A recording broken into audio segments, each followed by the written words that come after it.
Halo teman-teman, balik lagi di channel aku Soraya Eldia dan makasih banget kalian udah nonton video ini. Hari ini aku mau bacain utas lagi dari Tweet dan ini tuh masih tentang rumah tangga. Ya ada bumbu-bumbu perselingkuhan tapi lebih ke suami yang gak tahu diri sih menurutku. Dan langsung aja ya aku bacain ceritanya. Ada cerita seru nih. Temanku cerai sama suaminya. Mereka punya 2 orang anak. Perharinya suami ngasih jatah 70.000 rupiah.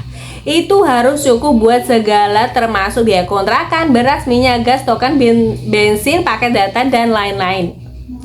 Anak-anaknya udah sekolah. Dulu kan belum ada MBG ya, tapi wajib bawa bekal. Anaknya juga jajan dua-duanya 10.000 per hari. Suaminya mikir 70.000 itu udah lebih dari cukup. Sampai suatu ketika ketahuan selingkuh. Dengan senang hati temanku nikahkan suaminya dengan selingkuhannya. Nih beban kasih tuh ya beban. Setelah itu dia lanjut mengurus cerai. Semua anak-anak hak asuhnya diberikan pada bapaknya.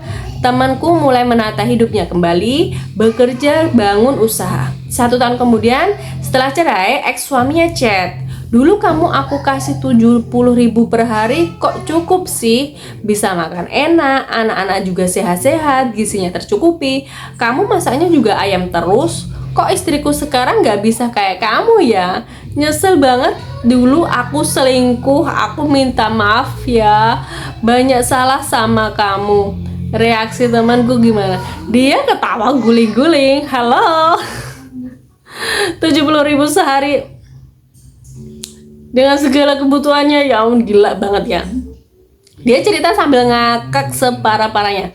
Dia gak berhenti saat aku tanya, kenapa kamu ngakak saat ex suami kamu chat gitu? Dia jawab gini, sebenarnya duit dari dia tuh gak cukup untuk hidup layak. Tapi aku pakai uang pribadiku hasil jualanku di Shopee buat menutup semua kebutuhan rumah yang tidak dia cukupi. Dia melanjutkan, bahkan malam minggu jajan pakai duit siapa? Ya duitku lah. Dia taunya duitnya itu gede banget karena aku menutupinya. Demi apa? Demi egonya. Karena aku menghormati dia. Yalah ya. Baik, temanku bilang suaminya memang tipe yang gampang banget tersinggung. Suatu ketika temanku bilang, yang kayaknya kalau hari ini 70.000 nggak cukup deh. Soalnya gas, beras, token habis bareng-bareng. Tapi suaminya malah bilang, disyukuri aja, dicukup-cukupin aja, adanya juga segitu. Bahkan pernah bilang, ya udah lalu nikah sama cowok lain aja, jangan sama gue. Kenapa nggak terima gue miskin? Matre lo.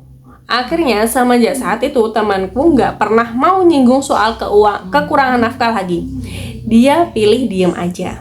Setiap belanja banyak dari minimarket, suaminya selalu bilang gini, nah itu cukup kan duit segitu bisa kebeli banyak.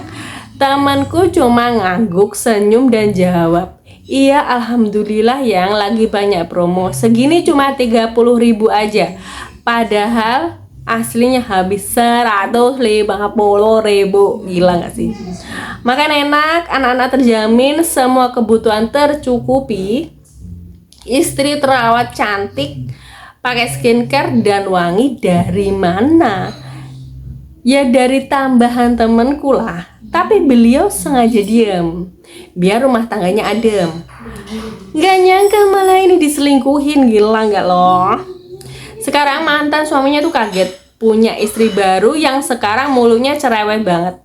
Ngurus 2 anak sambung dengan 70.000 per hari, jelas-jelas marah-marah. Makanya ex suaminya bingung. Kok dulu bisa hidup layak sama temanku dengan 70.000 doang? Seseru itu yang ngibulin suami yang pelit. Sekarang mertuanya sering curhat kalau menantu yang baru ini berisik sekali. Sering berantem, cekcok masalah ekonomi. Hampir tiap hari berantem. Sampai mertuanya tuh muji, "Dok, cuma kamu yang Dok, cuma kamu ya yang sabar ternyata." Enak banget bilangnya. Dia kayaknya waktu suaminya selingkuh, kayak selingkuhan suaminya bukannya marah ya, tapi makasih ya udah ambil bebanku mamam tuh 70.000 per hari.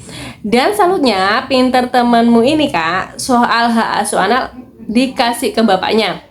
Jadi bapaknya bisa langsung mikir. Soalnya kalau nggak pasti lama mikirnya. Nunggu punya 2 anak dulu, dari si Gundik baru paham pastinya kan. Nah emang ex suaminya kan NPD mampus. Jadi pas cerai sempet debat hak asuh anak. Awalnya temanku pura-pura nangis dulu biar si NPD makin ngebet ngambil hak asuh anak ini. Kan namanya NPD nggak mau kalah kan ya. Pas udah ngebet disetujui lah, dengan syarat ibunya boleh nengok kapanpun ibunya mau. Dan lucunya kadang drama, pas ibunya pengen nengok nggak boleh, tapi pas ibunya di sosmed kelihatan bahagia anteng sendirian, anaknya disuruh jemput. Temanku pinter lembut mainin egonya NPD. Gundik, selamat jadi inang baru. Aduh, jangan deh jangan bahagia-bahagia jadi Gundik. Ternyata malah mindahin beban dari istri lama ke Gundiknya. Buat kalian yang punya cerita kayak gini, yang seru-seru lucu kayak gini, bisa banget kirim di email aku atau ke WhatsApp aku ya. Aku tunggu cerita dari kalian biar kita makin cerita seru-seru kayak gini. Nah, hari ini cukup sampai di sini aja videonya, dan makasih banget. Sampai jumpa di video selanjutnya. Bye bye.